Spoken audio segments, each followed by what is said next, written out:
The following podcast is a presentation of This Is Infamous. Listener discretion is advised.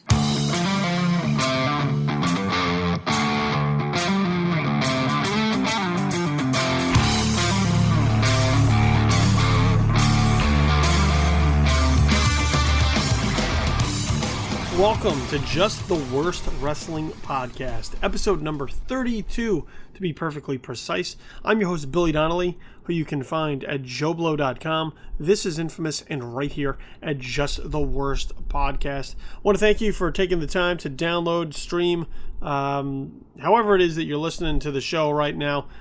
Greatly appreciate it. A little bit later in the week than I typically like to release the wrestling podcast. I like to try and get it earlier in the week, especially following Monday Night Raw, the flagship broadcast of the WWE, so we can sort of discuss the main creative direction that the WWE is taking at any given time during any particular week. This week, we were sort of sitting on a story surrounding TNA that really seemed to be gathering steam, some conflicting reports as to exactly what was happening, and as a result made the decision to sort of push the show a little bit later into the week in the hopes that we could gain some clarity towards what was happening there within the company. We could get a better understanding of how things might shake out, and we could sort of wait and see if any further developments would come to light in order to give you a better understanding and perspective on the current state of TNA Impact Wrestling. And so, in sort of waiting for that story to happen, we received actually some pretty sad and heartbreaking news that then forced us to bump the TNA story to later in the show anyway. Last night, as I was doing final prep for this particular show, the word started to circulate that we had once again lost another member of the wrestling fraternity / sorority, and this time that would be none other than Joanie Laurer, best known to fans of professional wrestling as former WWE superstar Chyna. Chyna died at 46 years old, and that's one that sort of hits me harder than most, because of how big a factor Chyna was during the Attitude Era, which was one of two major wrestling periods that I grew up on, the other being the rock and wrestling era with Hulkamania back in the 80s. During the late 90s into the early 2000s, with the Attitude Era really at its peak, at its highest point, as a teenager in high school and then in early college, the Attitude Era spoke to my sensibilities at that point of time in my life. And Chyna was a major part of that. Such a unique talent that the WWE was able to grab hold of and really harness into something and someone special. You know, I watched those same formative years of Chyna at the time where those were formative years for myself. So very much it feels like as Chyna grew, so did I. And, I don't want to spend a lot of time talking about the death we've seen in recent years of the wrestling brothers and sisters who have been gone far too soon. We've lost them far too soon. Way before they should have ever left this earth. And we'll talk a little bit about the struggles that Chyna had faced over the years. But at least for right now, I want to focus on the positives of Joanie Laurer and Chyna. What Chyna meant to the wrestling industry and her lasting legacy as both a female competitor in the WWE as well as just a personality, period. Because the thing about Chyna is there was no one like her before she stepped into the WWE, and there probably won't be anyone like her afterwards. That's how unique Chyna was as a WWE superstar. Chyna was one of the founding members of D-Generation X, right alongside Shawn Michaels and Triple H. And in serving sort of as their bodyguard / enforcer, really put her on the map. Because up to that point, anytime a stable or a faction or a group had that type of character in the mix, it was typically a guy. It was a menacing looking dude who was either incredibly tall or incredibly large. Usually sort of looked like the guy you would see outside of a bar or a club serving as its bouncer. Someone who gave off the presence of don't fuck with me or anybody that I'm with, or you're going to pay a severe price. Kevin Nash, Diesel, when he really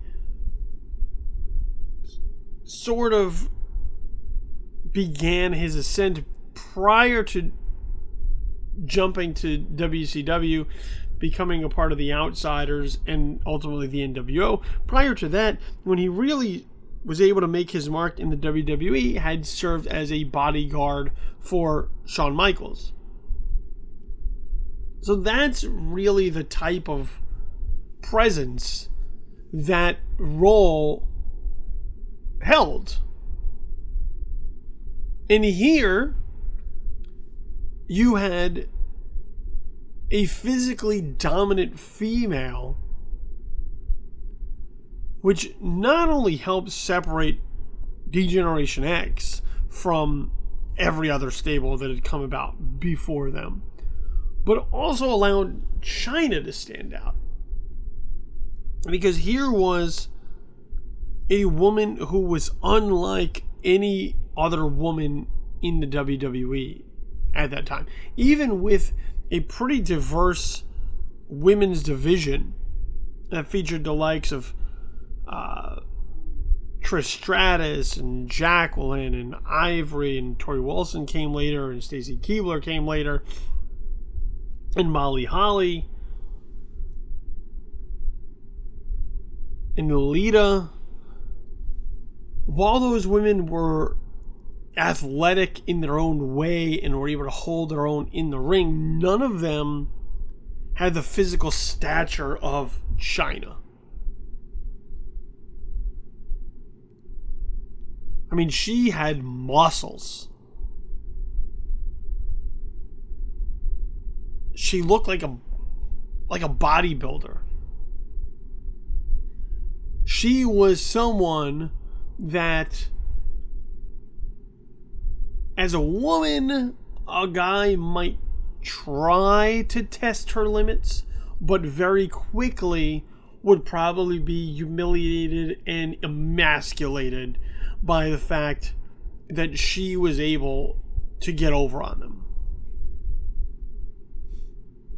And that allowed Chyna to really stand out because, look, one of the keys to carving your own path in the wrestling industry that a lot of people don't ever really want to talk about is that a different look can go a long way. Being unlike everyone else just allows you to stand out that much further. And that's one of the things Chyna had going for her right out of the gate, is that there was no one like her.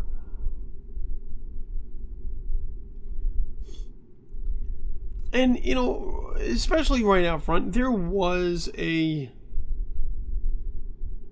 mean, she did have a masculine look to a certain degree, which was later softened a great deal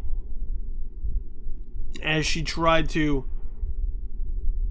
really sort of fit in as someone with mainstream appeal later in the WWE. But that first start with DX is what helped put Chyna on the map. And with that came the responsibility of the WWE to book her unlike every other female on the roster as well. So that allowed her to get physical with the men, which is something that other women were not doing at the time. Whether it was her trademark shot to the groin in order to help out Triple H and Shawn Michaels, or later becoming a full-blown in-ring competitor against men, Chyna was a very different specimen. She was the first woman ever to enter the Royal Rumble in 1999. 1999 was a huge year for Chyna.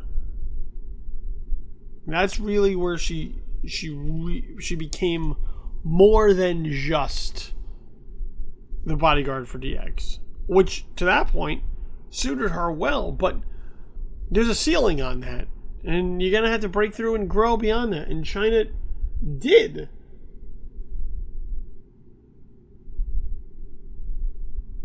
First woman ever to compete in a Royal Rumble in 1999. Also in 1999 at No Mercy, became the first woman to ever hold the Intercontinental Championship, defeating Jeff Jarrett in his last ever WWE match to capture that belt.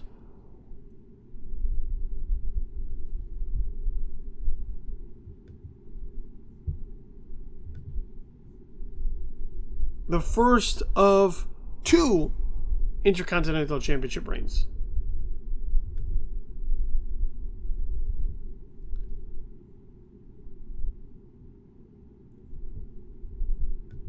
Now, also, later that year, when she dropped that belt,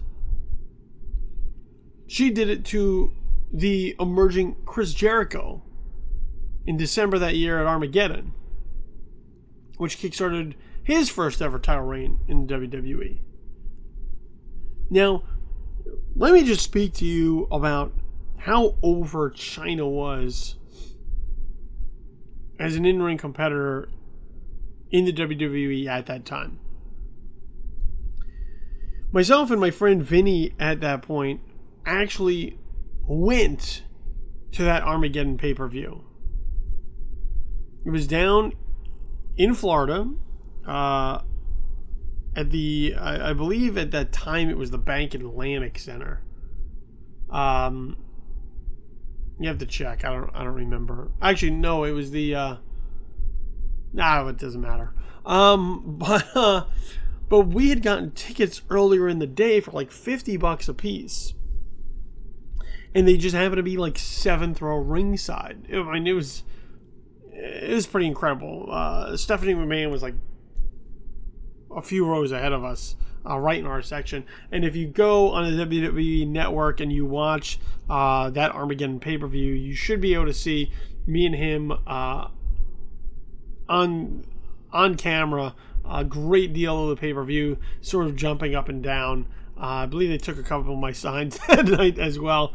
But we were there cheering for Chris Jericho, having been a fan of Chris Jericho back in WCW and being excited about him coming to the WWE and making that leap earlier in the year.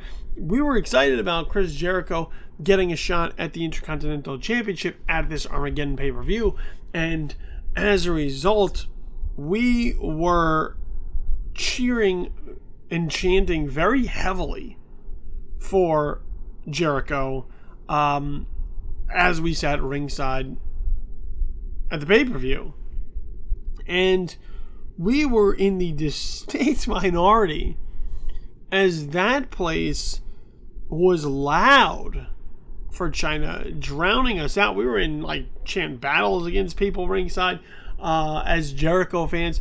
Nobody wanted to hear what we had to say. They were totally invested in Chyna. And even though Chyna dropped the belt to Chris Jericho on that particular night, there were people there who were really sort of let down by the idea that Chyna wouldn't be continuing as the title holder at that moment in time.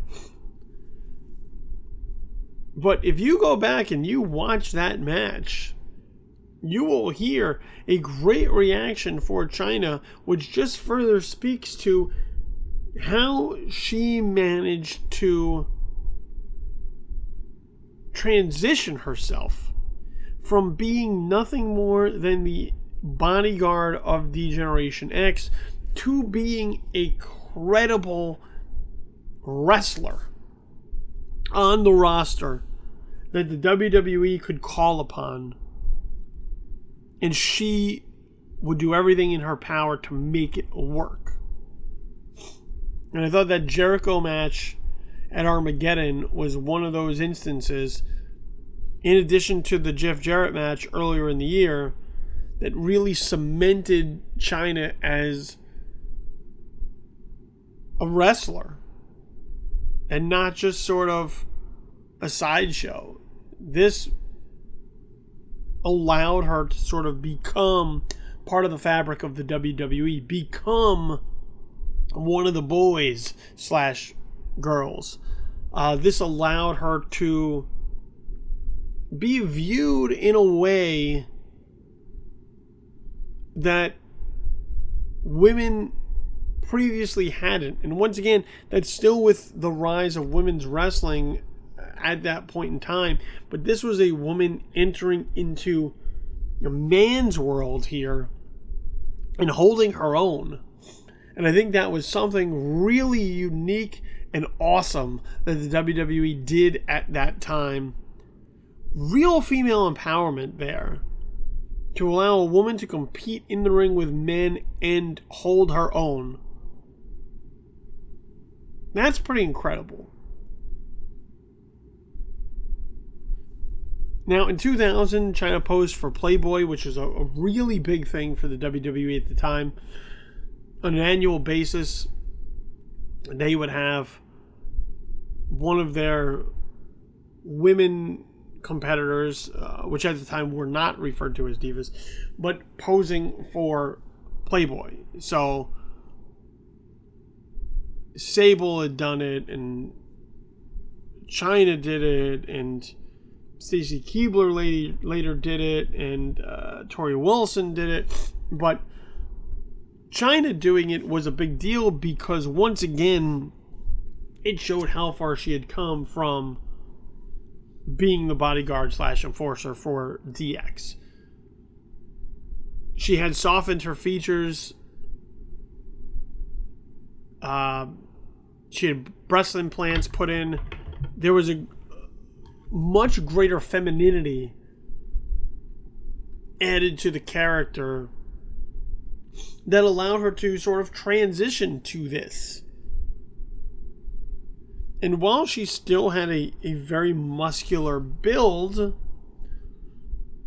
which sort of predated the Williams sisters in tennis or Ronda Rousey, at that point in time, the only people that really had such strong builds as females would have been bodybuilders, female bodybuilders.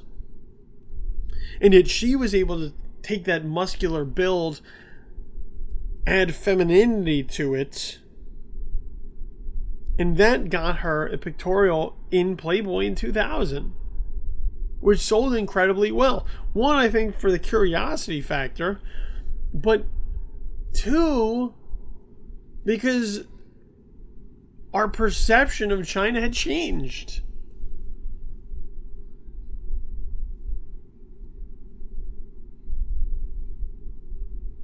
And, and I know that was a big deal for her. To not sort of be seen in this freakish way, but sort of be seen as just someone else. Someone else, just another woman who happened to be muscular.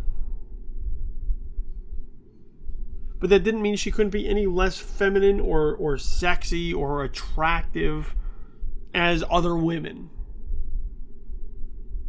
And that was a big step for Chyna. It really was. After that, I know she had a run with Eddie Guerrero, where she captured her second Intercontinental Championship. She had a run with the women's title for a while, where she was ultimately undefeated. And then she was sort of done. She just sort of faded out of the WWE and was told that she was no longer needed. There was nothing else for her. Creative had nothing else for her, as the saying goes.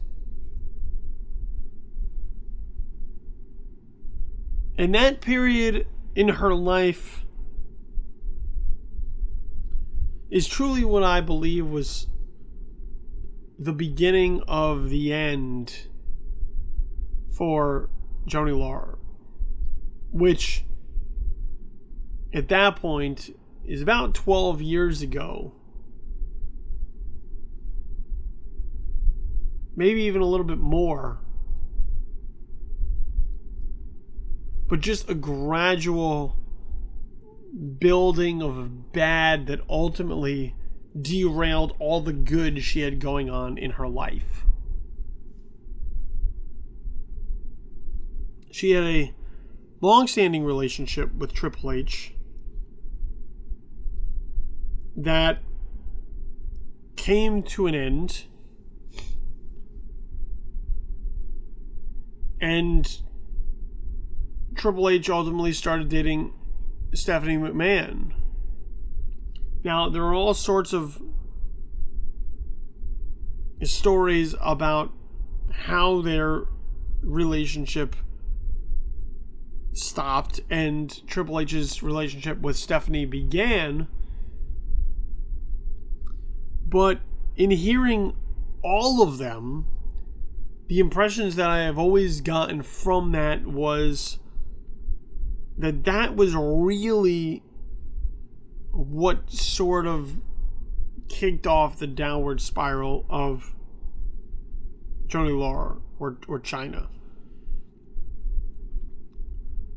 Because with the end of that relationship also came the end of her time in the WWE. Two things that she had going for her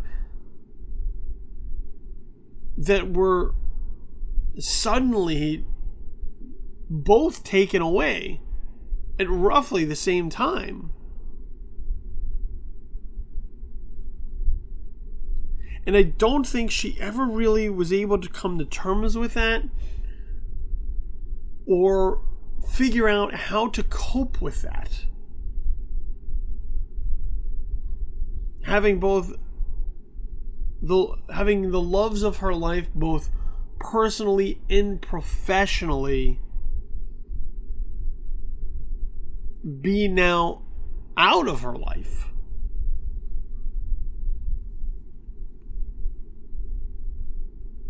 Because that's really sort of when all of the bad things began to snowball for her.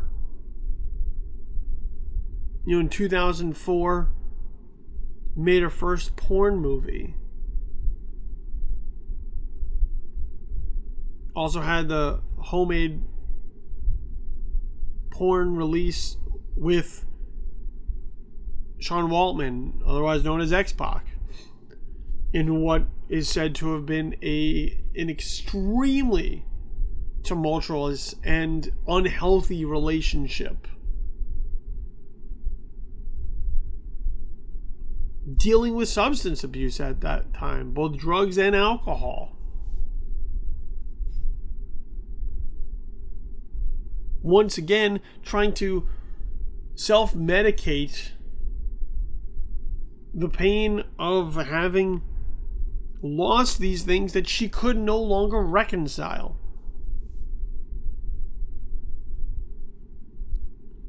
In 2011, years later, she made her first professional video for Vivid. But much like we see right now with Tammy Sitch or Sunny, I mean, she was sort of a broken woman that was being exploited and taken advantage of at a low point. Didn't really have anything else going for her. And took this offer that was out there that I'm sure paid her a good amount of money, but at the same time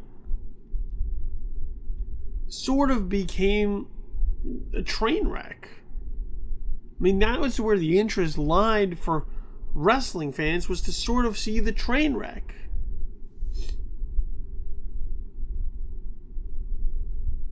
And the train wreck continued to appear. She was a cast member on The Surreal Life, made an appearance on Celebrity Rehab. I mean, her substance abuse was apparent. And whether or not she ever fully invested in trying to get help during that time, I don't know. But it's quite clear that she needed that help.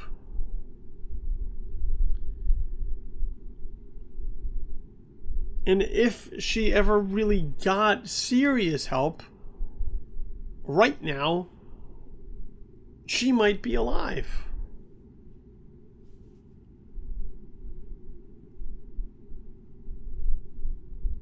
I know she had family issues through growing up.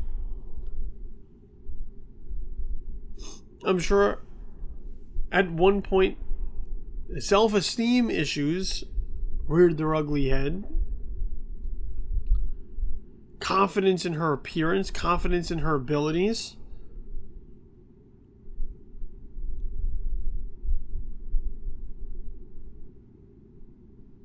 And once again, just sort of incredibly heartbreaking to hear of Chyna's death, knowing sort of how the story ended up playing out.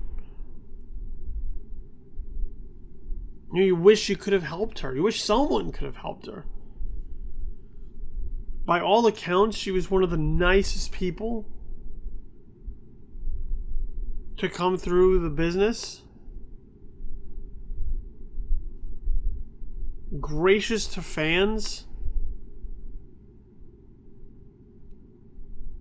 Really really thankful for the opportunity she had been given and ultimately made the most of during her time in the WWE. However, at the same time, with her struggles with substance abuse,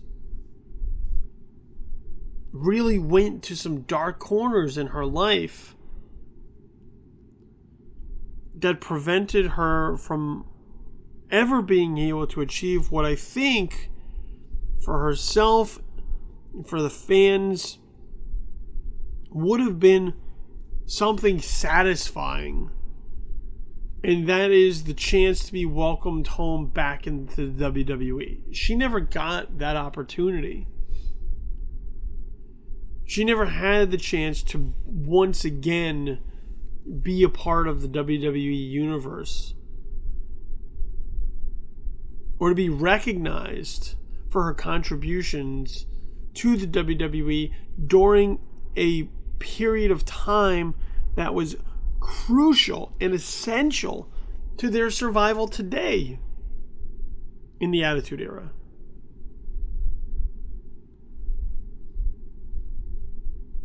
Triple H was asked about that by Stone Cold Steve Austin on the Stone Cold podcast about Chyna ever being inducted into the Hall of Fame, and while he said he would one day like for that to happen, he also spoke of the reality, which is, as a publicly traded company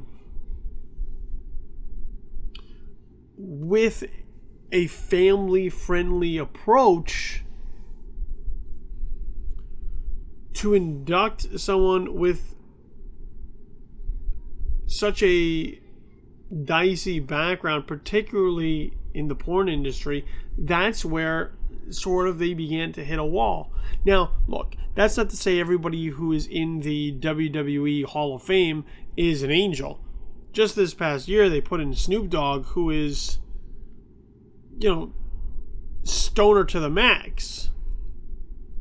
Which, not to speak on anyone's beliefs or dealings with marijuana, but if you're going to talk about porn being sort of the Google offense that keeps Chyna out of the Hall of Fame, Snoop Dogg's got some questionable shit out there in the world too that you could look at and say, I don't know that he's Hall of Fame caliber if this is what we're basing everything on.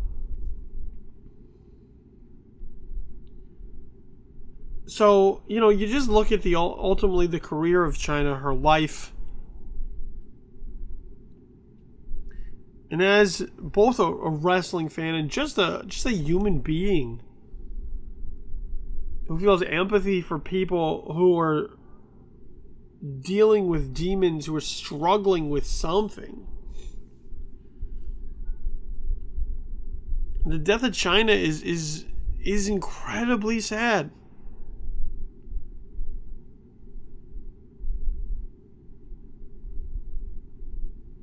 And I would hope that she has finally been able to find some degree of peace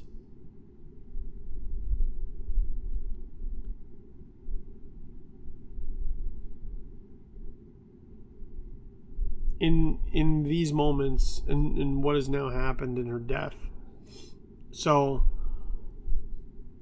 the legacy of Chyna is pretty important throughout the history of wrestling, and it is an incredibly sad moment to discuss here on the podcast. And to all those who may have known her or whoever met her, who crossed paths with Chyna, my deepest condolences to all of you.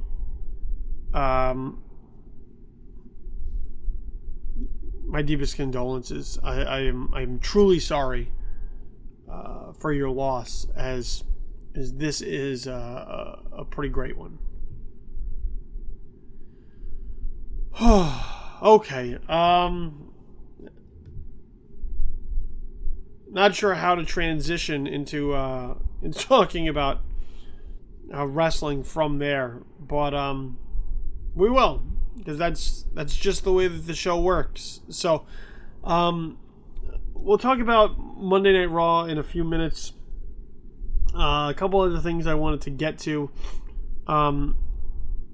Number one, sort of correlates, I guess, going back to the loss of Chyna, and that is the WWE suspended 2 superstars this week for 60 days for their second violations of the company's wellness policy.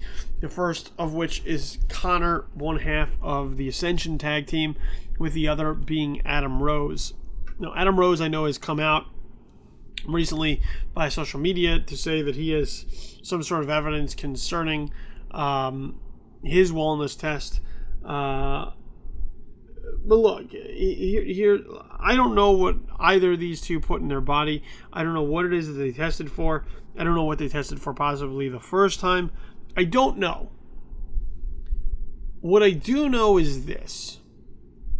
The company has a wellness policy set up for a reason, and that is not only for the health of the company, but also for the health of its employees.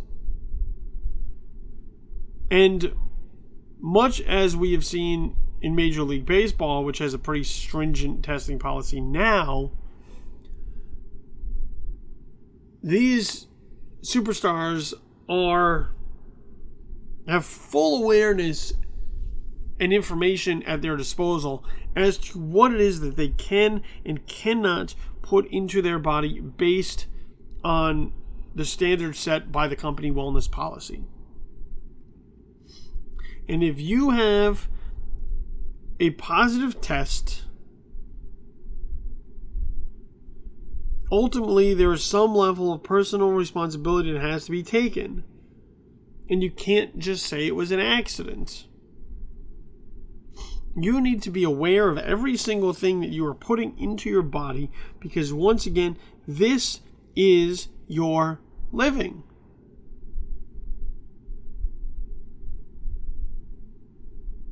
This is your professional life. And if you're unsure of something or uncertain of something, or you are questioning whether or not you can take something, whether it's a supplement or a prescription, you need to go out of your way to look and make sure it meets what is approved by the WWE. And if you don't take that step, then you run the risk of failing a wellness test and being suspended and really putting your career in jeopardy.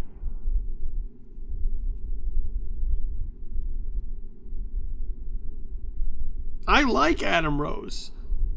All you have to do is go back and watch that ESPN special, which covered sort of his transition and finding his path in the WWE as a family man, to want Adam Rose to do well. But at the same time, you don't want Adam Rose to do something like this. And I'm a fan of the Ascension. I liked them down in NXT. I've had a chance to meet both Connor and Victor. Really good dudes. Grateful for the opportunity they've been given. Absolutely love the fans that recognize them and are excited to see them.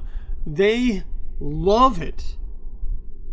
And so for this to happen, once again, just really unfortunate.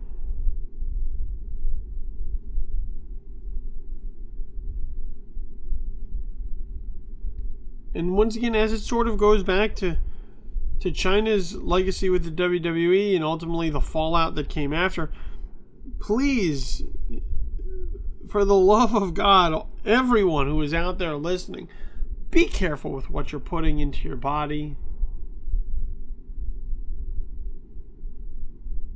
And if you're prone to certain things, whether it's addiction or addiction. Maybe just be really careful out there, okay? Because there's someone out there, there are lots of people out there that love you and care about you, and no one wants to see bad things happen to anybody. Unless you're an asshole, then in which case, whatever. But so yeah, that was one of the unfortunate things to come out of the WWE. All right, let's talk about this TNA thing that I set up earlier in the show, and then we can sort of talk about Raw really quickly, and some of the ups or downs. There's a lot of question right now as far as what's going on with TNA, with Impact Wrestling, with their status on Pop TV, with their tapings at Universal, just what's going on with the company, period. Now, the word that continues to circulate about TNA is that they are in some seriously deep shit. That they are just about out of money. They need an influx of capital and funding and investment quickly in order to sort of stay afloat. Now, Dixie Carter has been approached in the past about selling TNA. All offers that she has ultimately turned down and passed on, because they did not involve her remaining a majority owner of the company. Now, why anyone would buy into TNA and not have a majority standing of ownership in the company is beyond me. It doesn't make any sense, which is probably why it hasn't fucking happened to this point. But Dixie Carter has insisted that that is the only way that she would sell the company or sell parts of the company, is that if she remained in the capacity as a majority owner. Well, her time as a majority owner may be coming to an end, and it's really because she might not have any other choice. Now, the word is, once again, that TNA is broke as a joke. I mean, they are out of money.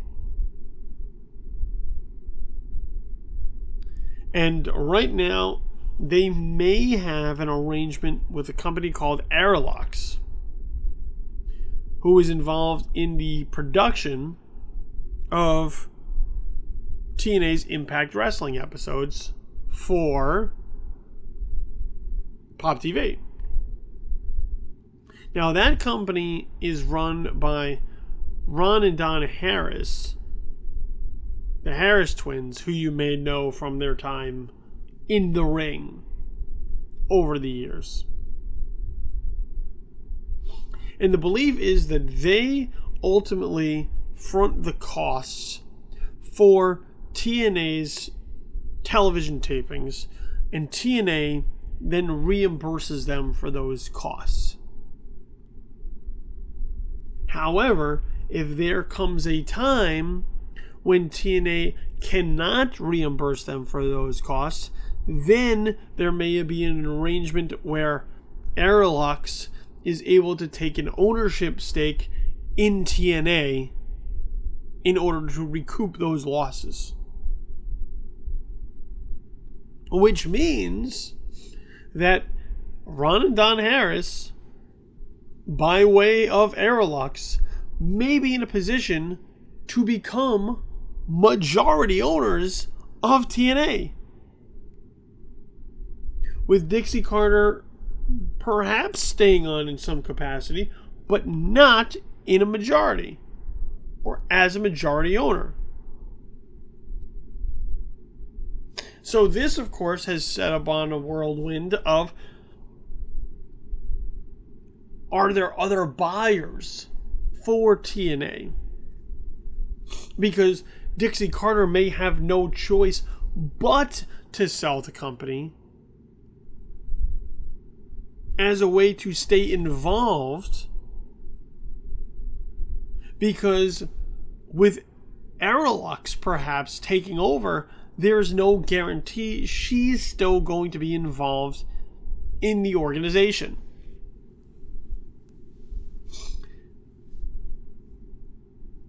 Now, look, I'm not a TNA hater. I don't wish bad upon TNA. I don't hope TNA fails. I don't hope TNA folds. I don't hope TNA goes under. I think that there is a number of talents that have benefited over the years from their involvement with TNA. You look up and down the WWE right now or NXT, and there are a number of those individuals who came through TNA who are now having the opportunity to shine in the WWE, and I don't know if they would have gotten those chances if not for their time honing their craft in TNA. And you look at whether it's the phenomenal one, AJ Styles, or it's Samoa Joe, or Austin Aries right now. You look at all of them, and they really found something during their time in TNA. So I'm not rooting for bad things to happen to TNA, like some others have piled on over the years. I think there are a number of problems with TNA. Most of it started at the ownership and the way that the company is run from the top down. I think creatively, they've had a number of stop and goes along the years that fans have ultimately checked out and lost confidence in. I don't know that Aerolux and the Harris brothers are the right fit for TNA, but I would hope that someone perhaps could have the opportunity to buy into this company, to ultimately rebrand it and try to start fresh and wipe away the 12 or 13 years that TNA has been around, or ultimately frustration and disappointment can describe how wrestling fans view the opportunity of a second wrestling company to come along and quote unquote compete with the WWE, how they view that. Because ultimately I think that's where a lot of the ill feelings toward TNA come from, is that fans hoped that this company would be able to hit a mark that was realistically unachievable, and they hold that against TNA this entire time. So, look, we're going to closely monitor what's going on with TNA, but something is definitely going on there. And I would not be surprised if very soon we hear of a transaction being made that shifts ownership away from Dixie Carter and to someone else. Who that someone else would be, I don't yet know. I don't think the Harris twins are the guys you want running the company. But at the same time, I think it's going to be somebody, and giving the company sort of a fresh start and an opportunity to start from scratch and get out from all the baggage that has been attached to TNA over the years, that is ultimately a way for TNA to possibly carve out its own niche and succeed. Because that's what we've seen with Ring of Honor, with Lucha Underground, with New Japan Pro Wrestling right now. They have found audiences stateside for their product. Is it at the scale of the WWE Universe? No. But how many things really can? That company is a juggernaut, and you can't try and chase it. All you can do is try and do what you do well and hope to attract wrestling fans to come watch it. And I think ultimately that is what a newly branded, newly formed, newly named wrestling organization that comes from the ashes of TNA needs to be. That's how they might have a chance to succeed. All right, let's talk a little bit about Monday Night Raw. before I send you out of here, a couple of interesting things occurred on the show. Ultimately, though, I thought the show was a bit of a letdown. Now, I know the ratings reflect that right now, and I don't necessarily know that it's the quality of the show. I think really it is the WWE reaping what they have sown for over a decade right now, which is their inability or their reluctance to create new stars. Because what we have seen coming out of WrestleMania 32 is a commitment to getting face time for new talent on their programs that they can then build upon for the foreseeable future. People like Sami Zayn, people like AJ Styles, people like Baron Corbin, people like Kevin Owens, Dean Ambrose. These are the faces that the WWE is now sort of building a foundation upon. But let's not forget, these are also faces that haven't really been given a great deal over the years to now be seen as main eventers. It's very similar to what happened between the end of Hulkamania in the WWE and the Attitude Era. So you go and you look right around WrestleMania 11 and 12 and 13, where the company really wasn't creating new stars. And you had a great deal of transition where they had to hit a low point before they built it back up and started creating your Austins and your Rocks and your McFoleys and pushing them to the next level. And that's what they're doing right now. Something they haven't done for the past decade when John Cena was sort of running the roost. There's nothing wrong with John Cena, except they just didn't create other people along with John Cena. They put all their eggs in one basket. Well, now that egg is looking to do some other things, so they got to start filling up the basket because it's empty. The cupboard is bare. So it's encouraging to see these talents being able to get more opportunity, and as a result, the numbers may dip right now for the WWE, but they're going to have to wade through this sort of slow point for themselves in order to see benefits on the other side in 6, 8, 12 months as things start to churn and grow. So I hope that they see the big picture. Don't get short-sighted and cut bait too quickly, because this is the only way they're going to be able to get out of their rut, is to commit to a lot of these guys they've been bringing up from NXT, commit to guys they've been bringing in from outside of the company, and allow them to sort of find their footing within the WWE and in front of the fans, so that the fans now have new talent to begin to invest in. Now, overall, I wasn't a fan of Monday Night Raw this week.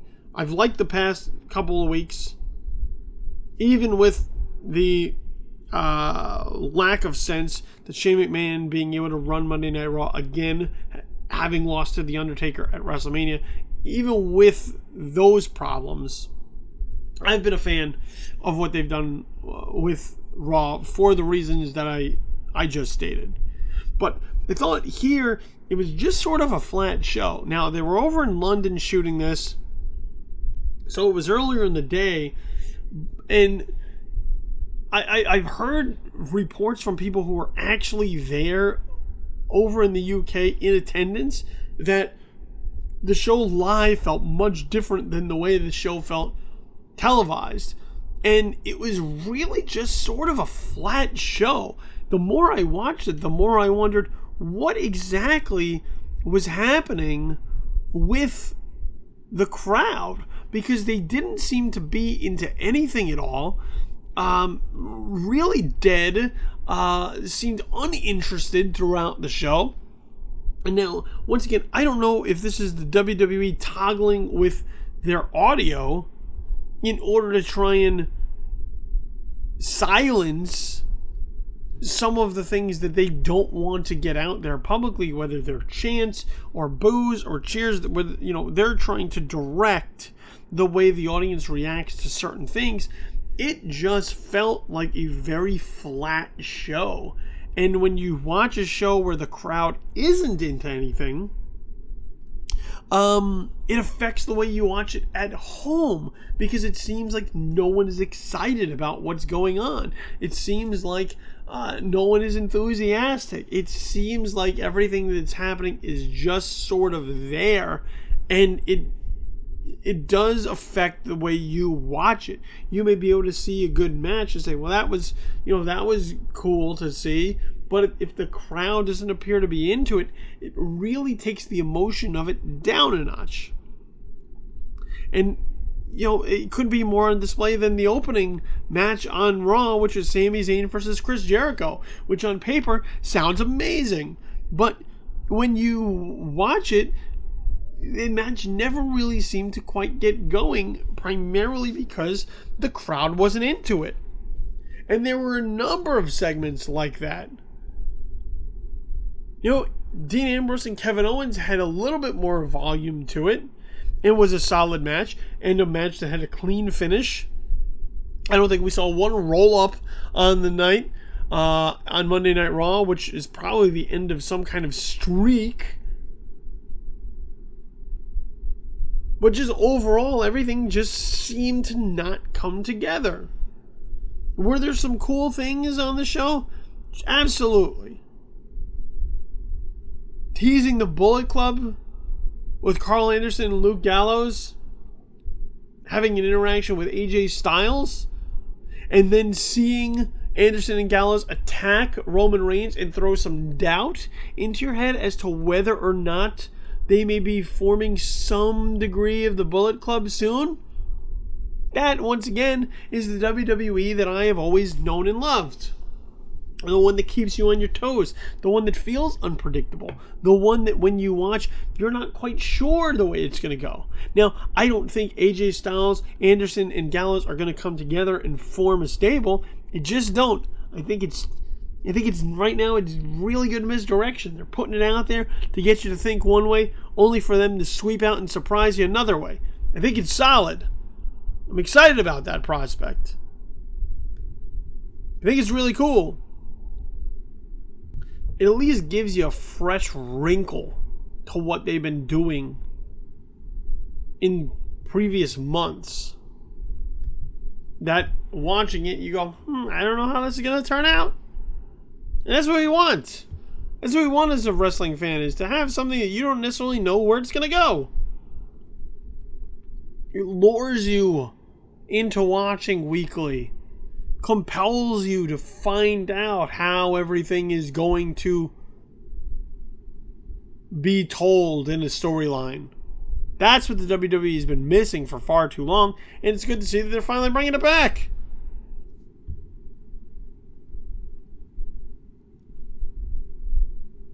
I mean, one of the other cool things I thought was a part of the show, Enzo and Big Cass get to wrestle on Raw. Semi-final match against the Dudley Boys. Now, while I thought the match was okay, it's awesome to see them giving Enzo and Big Cass mic time to work their shtick into the WWE Universe. It's awesome to see the WWE Universe knowing the shtick already,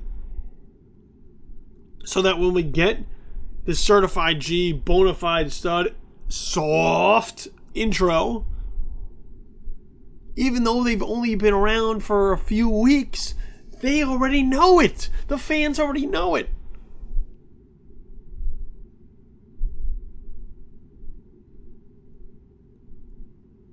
So seeing Enzo and Big Cass up there, seeing the Vaudevillains getting time on Monday Night Raw in what I thought was a really quick match, but nice to see the Vaudevillains getting some movement in the tag division, advancing in the tournament. That's very cool. I like seeing Baron Corbin in a fight with Dolph Ziggler.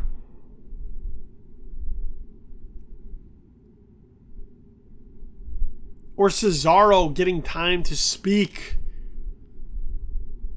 And not only allowing his actions to speak volumes in the ring, but also to give him some words to get him over as a personality.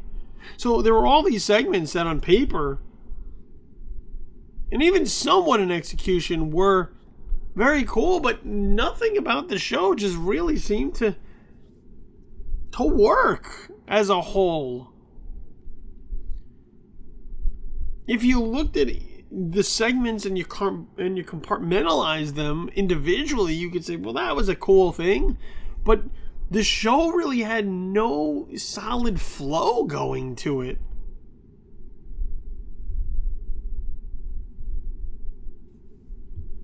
So even as I mentioned these cool things that happened, in retrospect, individually, they seemed to do all right. Maybe advancing stories and setting up matches for Payback. But collectively, as a 3-hour Monday Night Raw, with that perceivably dead London crowd, just not a good Raw.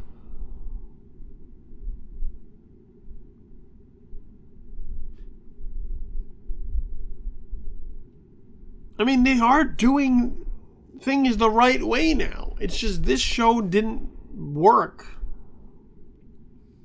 You know, putting together vignettes for guys coming up from NXT like Apollo Crews or like they did with Baron Corbin to show why they're important or why we should take notice, that's an awesome thing. That's something they should have been doing for months and years now. Building interest in those personas and piquing your curiosity to say, that guy looks cool. Why should I pay attention to them? Oh, look, they're telling me why. They're showing me why, rather than telling me. That's really the key, is now they're showing, not telling.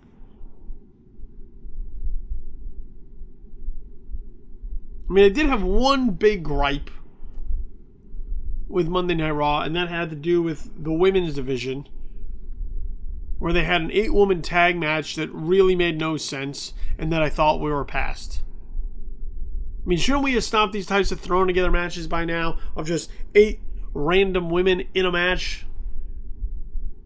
It does no one any favors. No one really gets enough time in the ring. Even though they're working through a couple of TV segments, it doesn't allow them the individual time to shine in their own feud. They're really in the ring wrestling for wrestling's sake. So you had Natalya, Paige, Becky Lynch, and Sasha Banks versus Naomi, Tamina, Summer Rae, and Charlotte. And you look at this and you say, why are some of these teams even there? Paige has barely been on TV as of late. I know she's spoken out as saying, I don't know what the hell they're doing with me. And fans sort of wonder the same when she shows up randomly and you go, oh yeah, Paige, I like her. Where has she been? What the hell have they been doing with her? In addition, why Charlotte has any partners to begin with is beyond me, because prior to the match, in a segment, she runs down the entire women's division about how no one is on her level, and yet then some people want to team up and partner with him for this match, or partner with her for this match.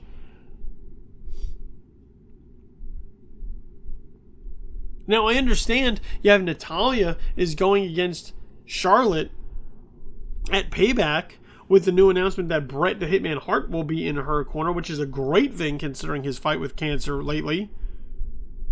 For him to be on an event and show back up in the WWE, but then you look at the rest of the match and you see Becky Lynch and Sasha Banks there, who just came off probably the match of WrestleMania 32, and you say to yourself, why are they not involved in something?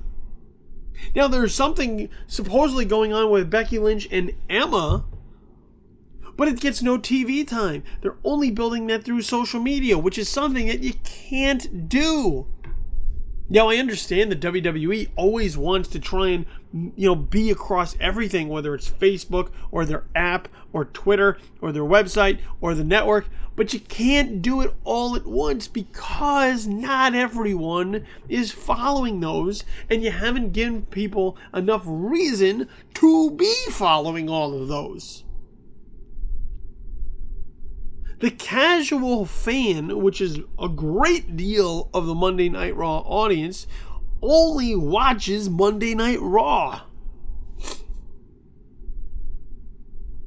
So you can't ask them to be part of all of these other things that they're just not going to do.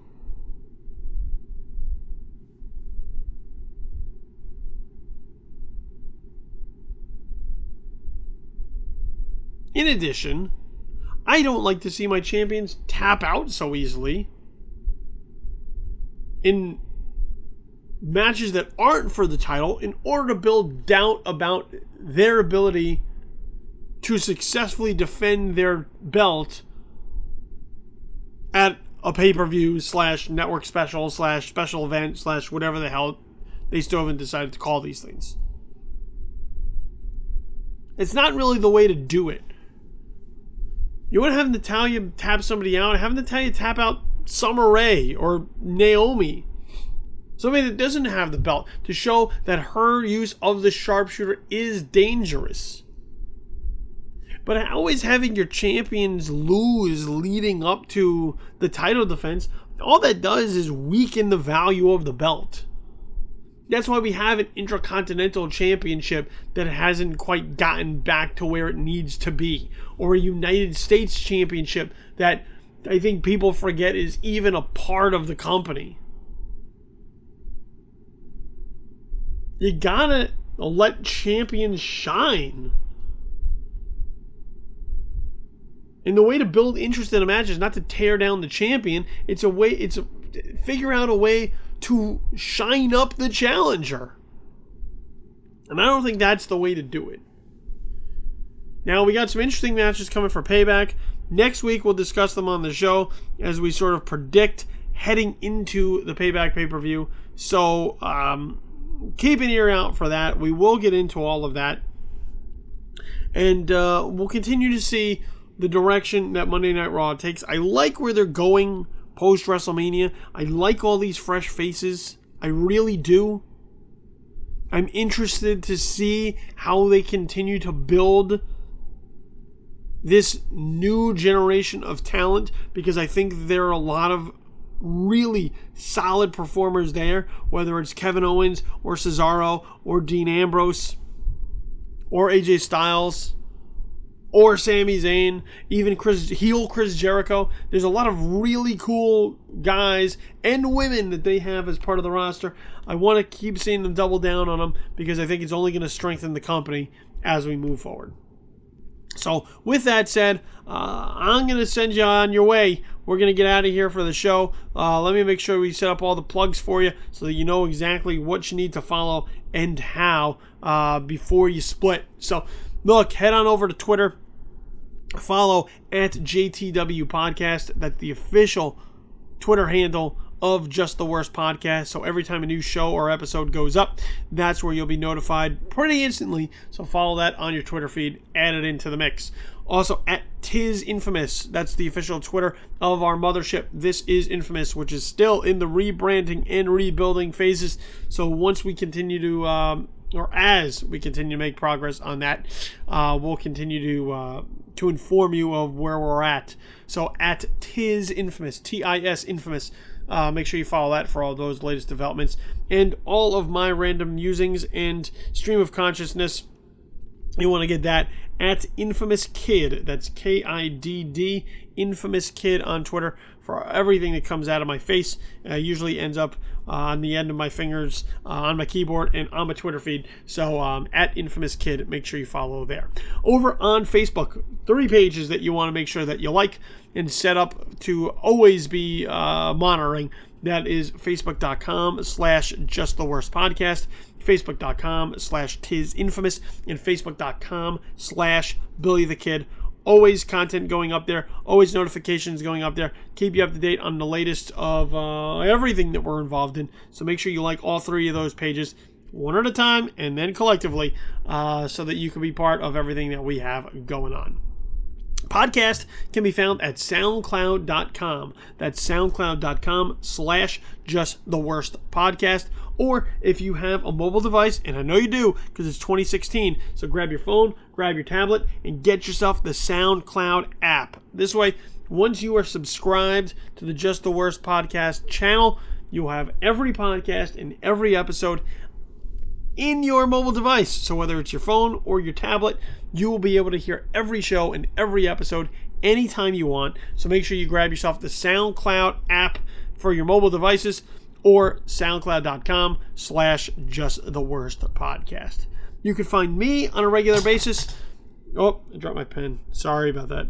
You can find me on a regular basis at joeblow.com, as well as This Is Infamous, and right here at Just the Worst Podcast. I want to thank you for downloading, streaming, and listening to this particular show. A little bit more somber than we usually like to have to get into, but this was just one of those weeks, and I wanted to make sure that we talked about and paid tribute to Chyna, aka Joanie Laurer, aka Chyna, for her contributions to the wrestling business. She was a unique individual and an exceptional talent, and I wanted to make sure that we took the right amount of time to discuss her lasting legacy in the world of professional wrestling. So look, I'll be back next week, talk more wrestling, because that's what we do here on this show. Who knows what will come up? We'll find out what's going on with TNA. We'll find out what's going on with the WWE. We'll build towards Payback, and we'll break it on down next week on another show. So look, make sure you kick out before the count of 3 and hit those ropes hard, because that's the way the rules are written. I'll see you back here next week. This has been Just the Worst Podcast, episode number 32. I have been your host, Billy Donnelly. I'm out for now. Have yourself a pleasant, immediate future. Peace.